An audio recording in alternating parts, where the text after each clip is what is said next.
So yeah, thanks so much for joining. Excited to chat today about navigating the agent process. Joined by some really great panelists today. We are short one agent, but have really capable voices on hand here to chat about the process.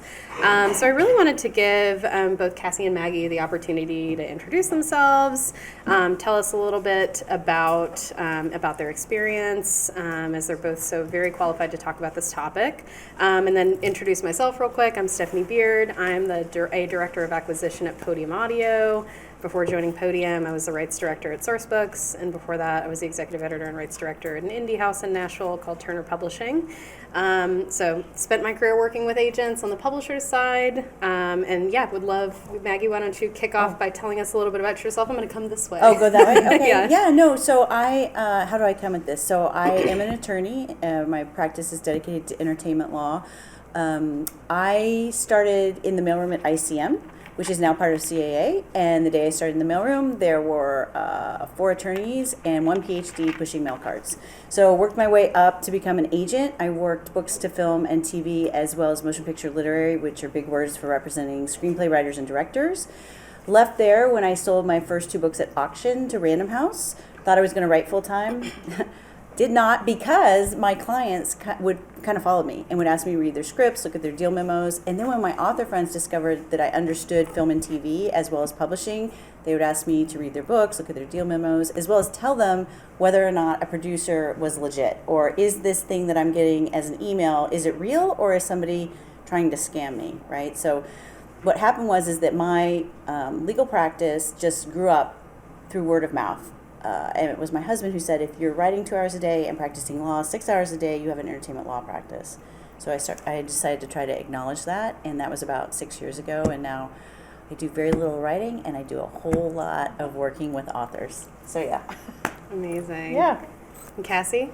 Hi, I'm Cassie Hanjian. I am also one of the current directors of acquisition at Podium Audio.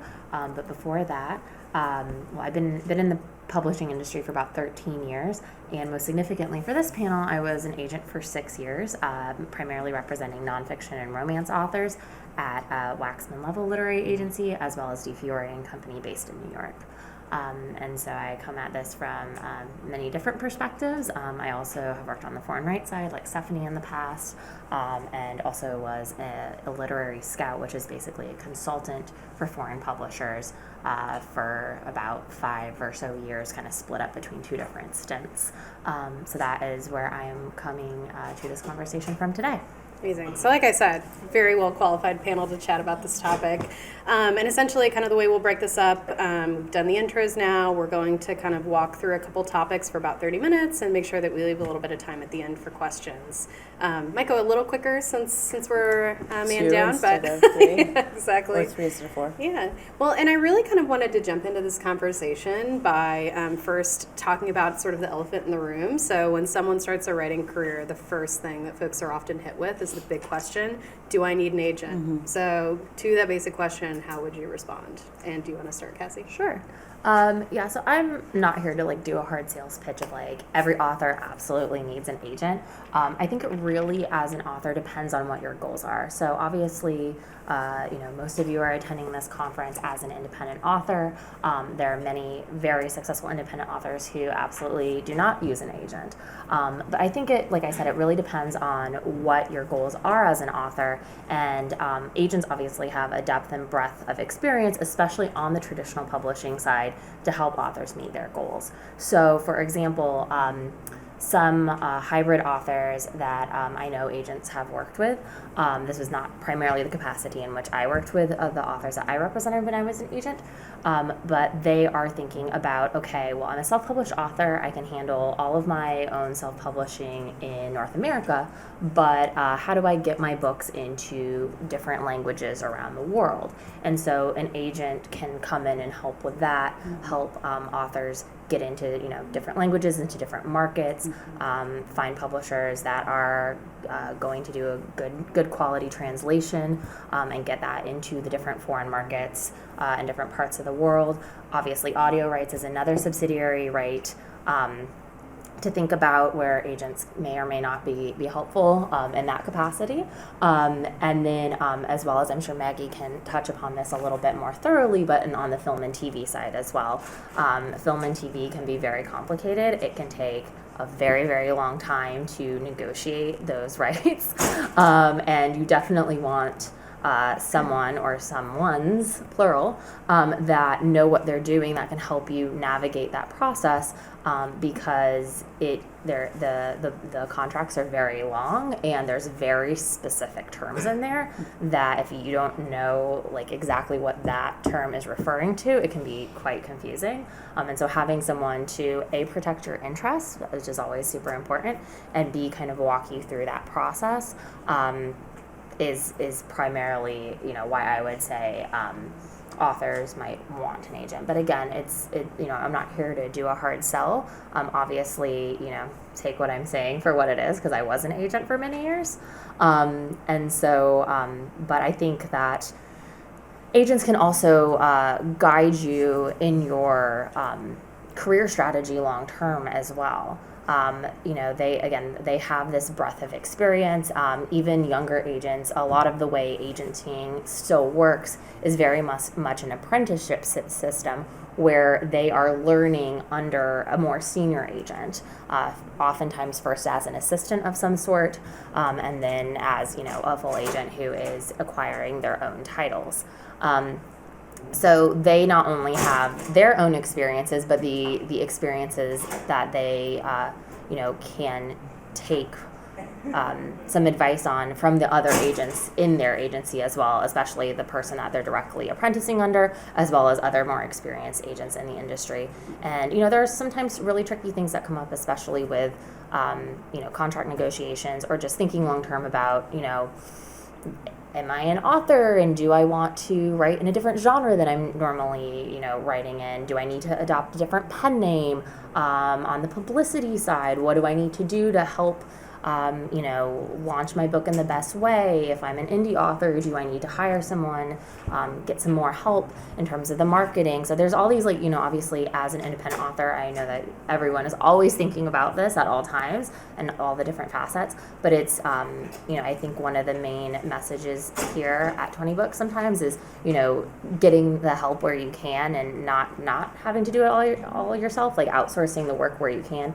And, agents can be very good partners in that and helping you outsource the work and thinking about things, like I said, like subsidiary rights and long-term career strategy and planning. Yeah, that's super super helpful. And Maggie, the $1 million question. Oh, do they need an agent? Yeah, just responding to the question. I feel like that's something everybody's really... Yeah, no, I think I really truly believe that indie authors are incredibly entrepreneurial, right? And you have a publishing business and you own your own publishing house and you're the lead title in your house every time you come out with a book, right? So it really has something to do with your own personal business model. What do you want to do? So it's decision by decision. What I'm seeing with a lot of my clients is they will take on an agent for foreign rights. However, when an indie author reaches a certain level, they'll get a lot of incoming inquiries as to their foreign rights. So then you go out to the other publishers in that territory and you try to get an underbidder, and you may not need an agent, but they can be very helpful with regards to foreign rights. The other thing is that I think that with agents have become very well aware of how entrepreneurial indie authors are, and that indie authors may not necessarily, if they're self-publishing or independently publishing a book, that may not be something that they want to share with their agent, because the agent is not touching those books. So I've seen the ability to kind of wall off some of the independent books that you do, and also the remuneration that you get from the independent titles, and that the agents are very willing to take a percentage of the things that they get in like a trad or a foreign situation. I also talk to authors about intellectual property portfolio diversification, which are big words for don't put all your eggs in one basket. So when you reach a certain level as an independent author, you may say, okay, I really believe that there are trad readers out there that I am not reaching, right? And so and we were just talking about this. And so I'm going to write a series that I'm specifically going to try to publish in traditional publishing. I think an agent can be very helpful because part of their big business is the relationships that they have developed over time with editors at traditional publishing houses. And they know which editors are going to respond to your work. I mean, I do that a lot on the film and TV side. That's why we eat 7 meals a day in LA, because I'm trying to figure out which producer will respond to this book, right? So if you want to move into the traditional world, picking up an agent can be helpful. But again, I think it really is a business choice. It's a business decision, you know? And then the right fit, because we've all seen that, right? Like it's a little bit like a marriage, a business marriage. And so if it's not the right fit, that can be really painful. Yeah. But if it is the right fit, it can be amazing. Exactly. And I think that that's super helpful. And one of the things, too, I'd love to chat about, since you brought up kind of setting different parameters based on where you are in your business and, you know, exactly what needs you have in your writing career. I mean, could you kind of basically tell us, both Cassie and Maggie, like sort of Cassie, maybe if you could explain how you engage an agent and like what that, you know, kind of contractual relationship looks like. And then Maggie, I'm assuming you engage with your clients like as their attorney, or do you work as an agent with some of your clients as well? So I would never call myself an agent, because in California that's highly regulated. That's a term that we don't use unless you are bonded with the state, right? So it's a little bit different, I think, with agents in publishing, because you have to be you don't have to be a member, but there's an organization that you can become a member of, but you're not bonded with the state of New York to become a publishing agent. So how do I do? So when we sell books into the film and TV space, we commission, much like agents do, for those sales of subsidiary rights. And then with regards to working on other things, we do publishing deals, we do foreign rights deals, we do translation deals, we do licensing deals, because one of the things is, as an indie author, you have a business on top of being an author, so you may have merchandisers coming at you who want to license the right to make little tchotchkes, so to speak, to put in book boxes or sell on Etsy and all of that. So we really defer to our clients. Sometimes we'll work on a flat rate fee, we'll work on an hourly fee. We have some clients that prefer a commission. The flat rate fee came out of this idea that cover designers don't charge you hourly. They tell you it's going to be $800 for this cover. And so a lot of my clients were like, Maggie, can you just tell me what it would be? And I'm like, yeah, here, I'll do this work for this. So we defer to our clients on that. But if we take something out and try to find a publisher for it, then we would commission that. But if a client comes to us and says, I have a publishing offer, then we're going to ask them to probably do that on an hourly or flat rate fee, because I didn't make that deal. I just am redlining, negotiating, doing all of the stuff with regards to the deal that the author had incoming. Does that make sense? It's super a little bit different. Yeah, for sure. And it seems really like organic and like kind of a, you know, a really like a case by case kind of approach based on clients' needs. I think so. Client needs are pretty much what propel us forward. I love it. That makes perfect sense. And then Cassie, could you kind of speak to how somebody engages with an agent like on a contractual basis? Maybe, you know, you discussed like having an agent who represents your foreign rights versus kind of your whole career. Like, could you kind of speak a little bit to what that looks like? Yeah, absolutely. So just to back up for a second, like if you are looking for an agent, you've probably heard this before, but you know the traditional process of finding an agent is querying, and so you put that query letter together. There's plenty of resources online to put together a really great query letter. My very short advice, if anyone is in the room is interested in doing that, is make sure in the first like sentence you're saying what the genre is, what your comp titles are, and what the approximate length of the book is. That's super, super helpful for the agent to know right up front and very quickly. And then, you know, once, you know, you do query, although as I will, again, have a caveat here, as an independent author, don't be surprised if you hear from agents directly. That's not outside of the norm. It's something that I used to do a lot when prospecting for new authors. Exactly. If you're doing well, your sales are good. If you're doing well, it's not outside of the norm. Obviously, do your research. There are plenty of, you know, there are a ton of amazing, very reputable agents that are associated with great agencies.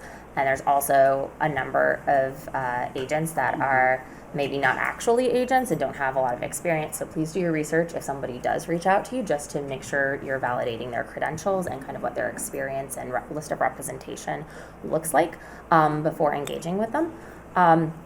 Or ask another author. Right? You know, ask your community. It's a small community. Yeah. It really is. And they'll be like, that person's shady. Or I asked my agent and they said they've never heard of that person. Or, yeah, exactly. So again, do your research as you would with anything else, of course. But once you start talking to an agent about possible representation, obviously, asking them questions, like Maggie said, it is a long-term business partnership, and so you want to make sure it's it's kind of like a first date, right? You want to ask all the questions that are important to you about who they represent, what is their approach to agenting, what is their strategy for you in your career, and if you're primarily interested in foreign rights, kind of what contacts do they have in foreign rights, especially. We'll probably get into this a little bit later, but co-agents are used. This is an agent that is based in the specific country that they are selling into. So what co-agent relationships do they have? Those sorts of questions are very important, and of course those questions are going to be specific to you. What are your goals? What are your values? What are you looking for in an agent? And can you guys communicate effectively? I think that first initial call is always so important, because if they're saying things that are really they're not explaining things well, or they're saying things that are you're not understanding, or just talking in a way that isn't just generally vibing with you, that's important to know, because that's going to be the relationship going forward as well. So think about those things when you are talking to an agent, when you're engaging with an agent. And then the next step, if they do offer you representation, like Stephanie said, you would sign a contract with an agent, basically saying, this is what you're going to be representing me for. So is it foreign rights? Is it all of your rights? Is it, film and TV? Is it subsidiary rights, which is a combination of foreign and kind of all the other allied rights that aren't ebook and print, for example? That's going to be a really specific term in the contract, and it's also going to say that, they are your exclusive agent. So obviously, if they are your agent, they don't want you working with anyone else, and that's because any projects that they take out for you, like Maggie said, are commissionable by them. That is how agents make their money. That is, again, what to look for. Also, the gold standard for representation, Maggie referenced this, but it is it used to be called the Authors Association of Author Representatives. There you go. But it is now called the American Association of Literary Agents. So those two things are the same. They just changed their name. Okay. Sorry, now I completely lost what my point was there. The gold standard of... That's what I was going to say. They're vetted that way. Yes, they're vetted if they're a member of that association, but also the standard for commission for North American rights is 15%, and for foreign rights and for any other subsidiary rights, a lot of times it'll be 20%, but... and that's how you know if you have a legitimate agent. They're saying, I'm going to charge 50% commission. Yeah. That is not a legitimate agent. And so be addressing on the the flat fee arrangement with an agent, because there are some agents that offer flat fees, that's outside the gold standard. I would say that's not usual. I've never seen that. Yeah, I've never even heard of that for an agent. That's not usual. The commission rate is the standard for even if they don't bring a deal. Like they're charging them kind a of rate. Quasi managers is what I've seen. Yeah. No, but managers commission. No, but they're. I'm sorry I interrupted you. No, I'm so like intrigued by this. I've never. So there are agents out there saying you pay me X, and then after you paid me, even though I haven't brought you a deal, I will look for a deal for you. Yes, I've encountered that twice. That would be from like authors telling me that would be a no-fly zone for me unless it was somebody who had sold a bunch of stuff. I would not advise anyone to do that. Again, agents are usually paid when you make the sale. They make no money if you make the sale, and they should not be making money if they don't make the sale, because that is their whole job. So money is supposed to flow to the creative. Yeah. Right? And just to clarify, the difference is we can charge billable hour or a flat fee because you're presenting us with a contract to review and to redline. So there is work that's being done, and so so it's a service.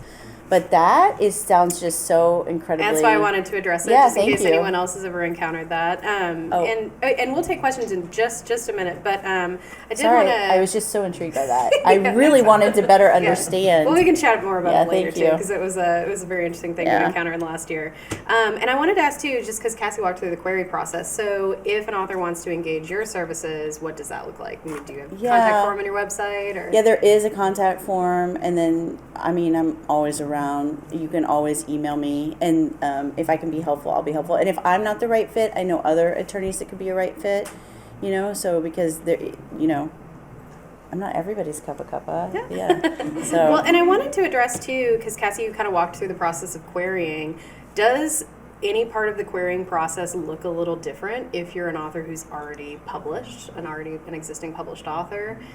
Because I know sometimes the submissions process to publishers, once you have an agent, will look a little different. So, I mean, is there any advice that you would give to self-published authors who have books on the market while they're querying? Like, do they want to list their sales? Do they want to like kind of discuss what's on the market and what's soon to come? You know, kind of what would you say is most enticing in presenting? Yeah, I mean, obviously every author is different, and so kind of like you said, each agent is going to choose how to present the authors differently on submission to the editors, for example, if it's a traditional publishing submission.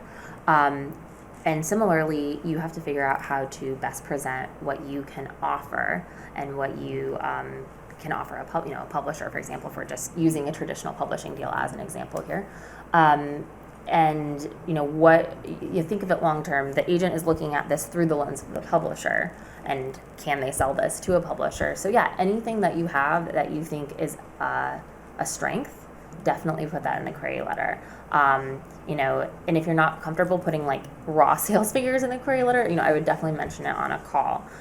If that's, again, something that you're comfortable sharing. So sales figures, rankings in Kindle, for example, any marketing strengths or, PR strengths that you have is also really important. Publishers want to partner with someone who is capable at marketing their own books because that is the best way, as I'm sure most of you know, to get to market your book is for the author to do organic marketing and through word of mouth. Also, I'm not a marketing expert, but also all the different tools that you guys have, I'm sure, heard about here over the past few days. And so showing a willingness to do that work and that legwork in addition to whatever a traditional publisher can offer is going to be really helpful. Yeah, I think that's, just kind of present yourself like in the best light. Anything that you think is a strength, definitely put that up front because that's really helpful. Agents have a lot of queries coming into their inbox every single day. So anything that can kind of raise you to the top and differentiate you is going to be really helpful. Yeah, I think that's super helpful to kind of keep in mind that like if you do engage an agent, the end goal is probably to find, like if you're going down sort of the traditional path or if you're engaging an agent to try to help sell your books to foreign publishers, they're going to need the sales data that's going to help them sell you to somebody else. So if you give it to them at the front end, that's super helpful. And I would love to dig in a little bit more too to the subsidiary rights conversation. I mean, Maggie, especially since you had come at this from such a unique angle, being in the film and TV space, which is sort of what everybody's really excited about, but it's definitely one of the most veiled parts of our industry. I think the how do we get a book made into a movie or TV show. As I always talk about it with authors, I always say it's the most impossible thing to happen, but also the most wonderful thing that can happen. So I would be really curious to hear kind of how you find authors to work with or authors find you and how you kind of walk through the process with them of taking their project on to pitch and package. Yeah. So it's really interesting, the film and TV space, right? Because it feels like it's a 1 in a million chance, but it's really magical when it happens. So one of the things I often get asked, how do I move it into film and TV? And there are 3 ways usually that books get found. One is like organic discovery, because film executives, producers, their development executives are always looking for material, right? So they're always looking for material because they need to make things into film and TV shows. So I always tell people, on every place where your name is, put for film and TV rights inquiries and an email address. But don't make it like your primary email address because you'll get scammy emails. But make it an email address that you're going to monitor. Because when a development executive sees a book that they're looking for something specific and they see a book, the first thing they're going to want to know is, are the film and TV rights available, right? Because if the rights are not available, they're probably not going to read it because they have 100 scripts and 5 other books that were submitted by CAA and UTA that they have to read this weekend, right? So if you do that, then you'll get an email that, if they're interested, you'll get an email that say, are the rights available? Or they'll look at the Rights Center. And the Rights Center is not a scammy thing at all. In fact, you don't pay to be in the Rights Center. Producers pay and studios subscribe to the Rights Center, and it tells them who represents a title, if the film and TV rights are available, It doesn't give specifics as to the option, but it will sometimes say when an option, if something is under option, is going to expire. So if you want to let the Rights Center, if you want to send the Rights Center a list of your books, plus, like that you are representing them, or any inquiries can come directly to you, or if you have an agent or a manager or an attorney that they should go to there, that's a way that people in the industry find titles and find out if they're available. That's Yeah, and then the submission, that's what agents do, and managers and entertainment attorneys. We submit books to producers that we have relationships with. I just did close a deal with a producer. I knew her when I was in when I was in the mailroom, and she was an agent, and now she runs a studio/distribution company. So we just closed a deal on a book series. So a lot of it is the submission is submitting the book over and over and over again to people, and that's why we have conversations and 7 meals a day. And the other one is the sexiest, which is this sort of lightning strike where you happen to get, you guys, if you saw me yesterday, you've heard me say this, but you get on an elevator and Issa Rae is standing there. And she's like, "What do you do?" And you say, "I write books." And she says, "What kind?" And then suddenly she calls you up and she wants to make, your book into an episodic series, and you're off to the races. So that's usually how things get found. The challenge, I think, for independent authors is there's no one way up that mountain. Because even if you get an option, you've got to go through the development process, and that can take a lot of time, or it can go super duper fast. But I can't tell you how I can tell you how it will probably go up through the development process, but every single title is a little bit unique, right? You might get a showrunner, you might get a screenplay writer, you might get an actor, you might get a director, you might get 2 of 3. You might get a strike. Which just ended, thankfully. But yeah, so, I mean, did I answer the question? 100%. Okay. Yeah. No, and one like you thing, wind me up and I just start I love talking. it. No, I mean, Sorry. and one thing I would love to kind of like have you address too Yeah. is at what point, because I'm sure many people in this room, who in this room has received an email that says, "Are the film and TV rights for your book available?" At least a couple people. Yes. So if someone receives that email, at what point afterwards would you advise them to engage an entertainment attorney? It depends. Yeah. So I often get an email saying, "Is this real?" I showed a scammy one on Tuesday where it was like this totally fake, false thing, right? So, you're always welcome to email me, and I will tell, after 22 years, like if I don't know them, I know someone who knows them. So I'm happy to tell you if it's real or not. This is a legitimate person. Yes, just respond to them that they're available if they are available. And in responding, you're not committing to anything, right? You're just saying the rights are available or the rights are not available. And then at that point, if they come at you and they're like, "We would like to meet," well, why not? Just don't sign anything without having someone read it. Someone who works in that world. It's a good point. And don't make it like a real estate attorney. Do you know? Unless they worked at Warner Brothers 20 years ago or whatever. So once you kind of actually start engaging in a conversation about an author or an offer or an active or if you have questions, I'm happy. I get a lot of those. That's great. And then I was curious too, Cassie, similarly. So how many authors in this room have received an email saying, "Are the French language rights available for your book?" Or, insert language here. Yeah. At what point, if you start receiving a lot of these emails, would you advise an author getting in touch with an agent? And you mentioned querying. Do you mention in your query letter, "By the way, I've had 5 foreign publishers reach out about my book"? Yeah, 100%. Again, that's going to be really important for an agent to know up front. There's many different ways in which agencies interact with foreign rights. Some agents will directly represent the foreign rights themselves. Others have an in-house specialist that will kind of work on the foreign rights alongside the primary agent. They basically, as soon as you get that email from a publisher, my opinion is that I would advise getting in touch with an agent, especially one that specializes in foreign rights, as soon as possible, if that's primarily why you're interested in engaging an agent, because there's just a lot of nuances that too many to fully explain in this short panel. Well, tomorrow later today there is a foreign rights panel, so you should yeah. definitely check that out. But basically, publishing is a very relationship-based business. I'm sure all of you in this room know that firsthand, just from this wonderful conference.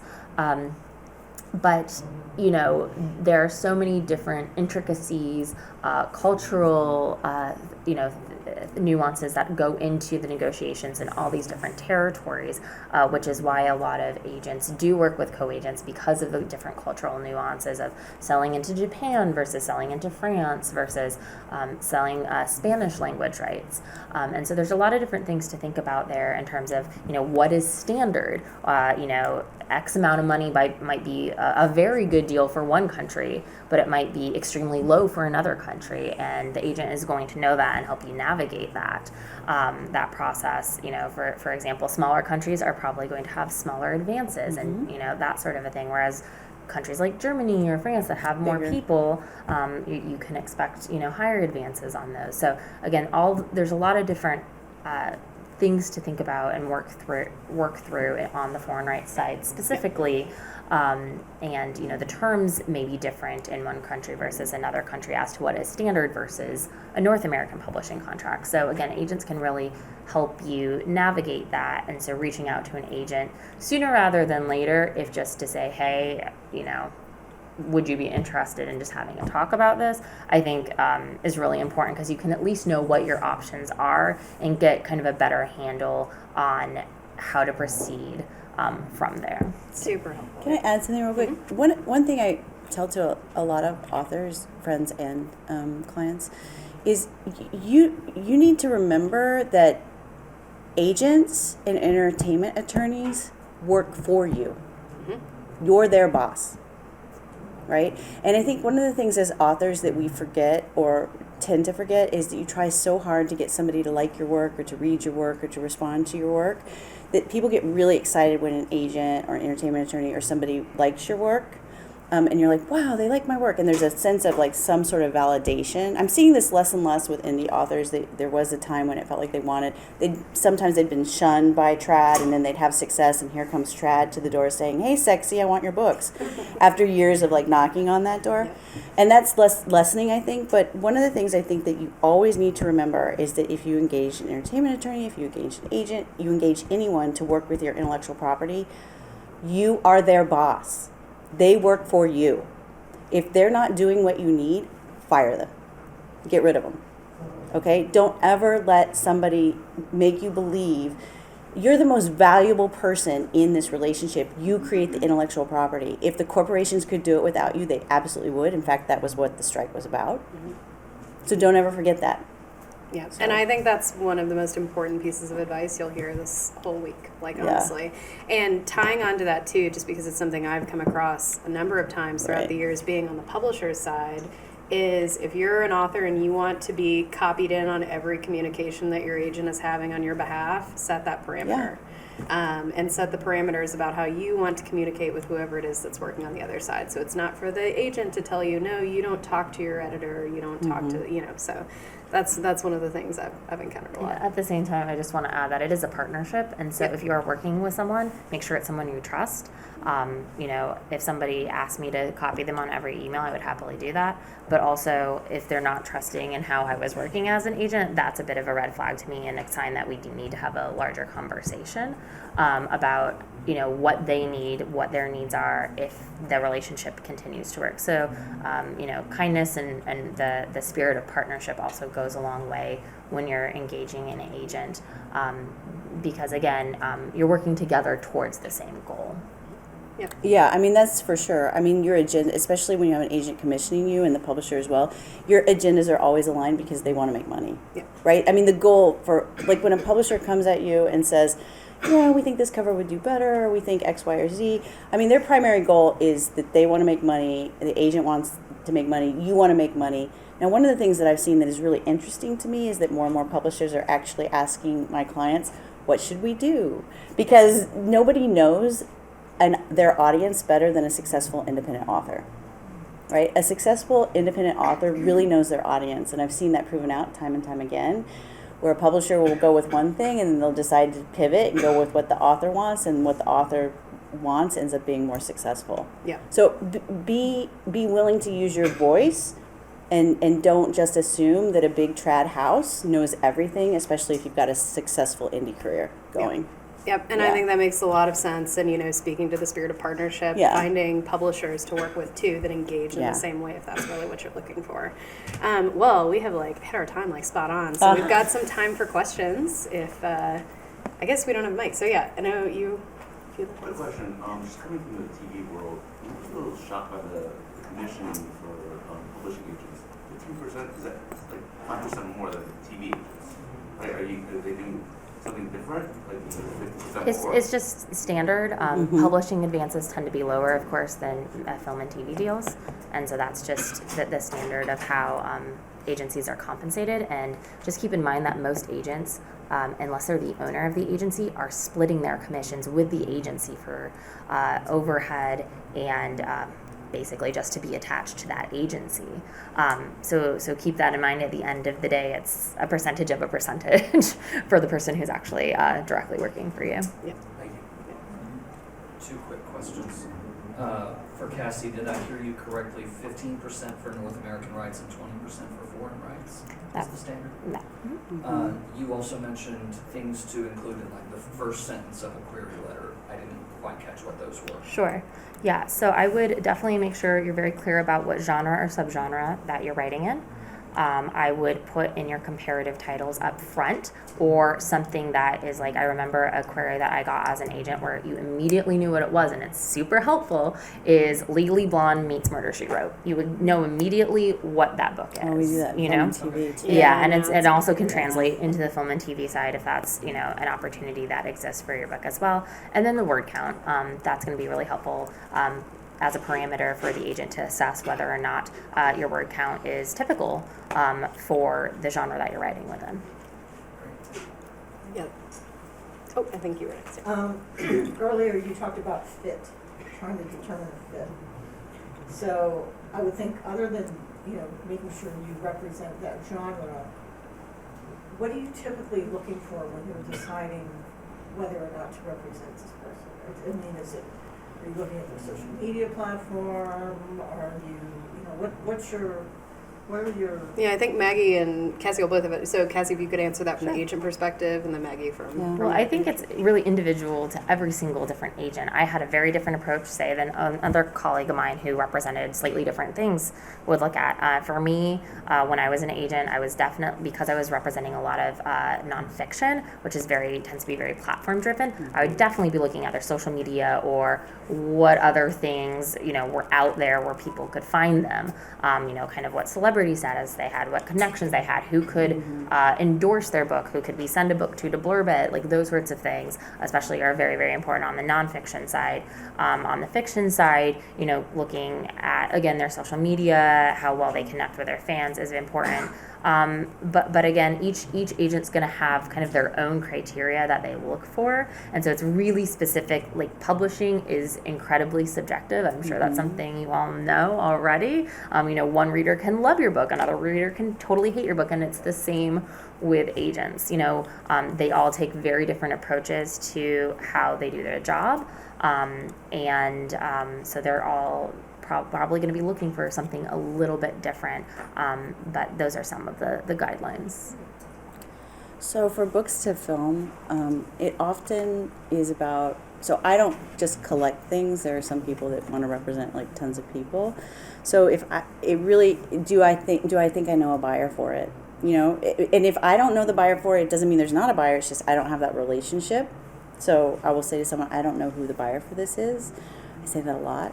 But then sometimes what will happen is that I'll be on the phone call and I always use this example because it's so weird. I read this it was really good, but it was an unusual script set on an ostrich farm. And I read it and I was like, I don't know who the buyer is for this. It's a great script, but I can't sell it, right? I don't know. And I said, but when a producer says to me on the phone, I've always wanted to do a script on an ostrich farm, I will call that screenplay writer back, and say, is this still available? Because I found somebody who wants it. So I have a tendency to, if I don't think I can sell it, I decline to try, because I don't want to waste somebody's time. The worst thing in the world as an author is to think somebody's out there selling your work, to think someone's out there pitching you. And instead they're you're not. just on a list. Yeah. Yep. That's I did that once, so as an author, and it's unpleasant. So And then Kieran. So I've found a disconnect between the traditional querying process of having a book finished, complete, submitting it and waiting, and my needs as an indie author. I'm curious if, even without someone already contacting me about foreign rights, is it feasible to just send a query without a new project or an unfinished project, a proposal or something, and say, I'm interested in someone representing my backlist? Is that a thing to query that way? Well, why would you want somebody representing your backlist? Is it to get it into Yeah, like print? No, Or for foreign rights or for foreign rights? Yeah. So that's, again, if it's for foreign rights specifically, I would state that in the query. You know, if it's for backlist, then you can point to your sales. You can point to the Amazon listings or wherever your book is listed. Demand from Yeah. from foreign fans or publishers. Exactly. So those are things, that you can point to. You don't, again, if it's primarily for foreign rights, then it's going to be, looking at the backlist is, pretty much especially important there. So you mentioned that for infant authors, mentioning raw sales data might be a good approach in querying. At what point should we include like the specifics in a query letter, right? Like if you were a #1 new release, but it was like a subcategory, right? Would you want to mention that, or would you just want to mention what kind of stuff would you want to? Yeah, it's whatever, and it's very subjective, so it's whatever you think is going to present your case best. Would really look at, if like you said, if you are a #1 seller in your category, that's important, but also how are you ranking generally speaking as well is also a very important metric when I was agenting that I looked at.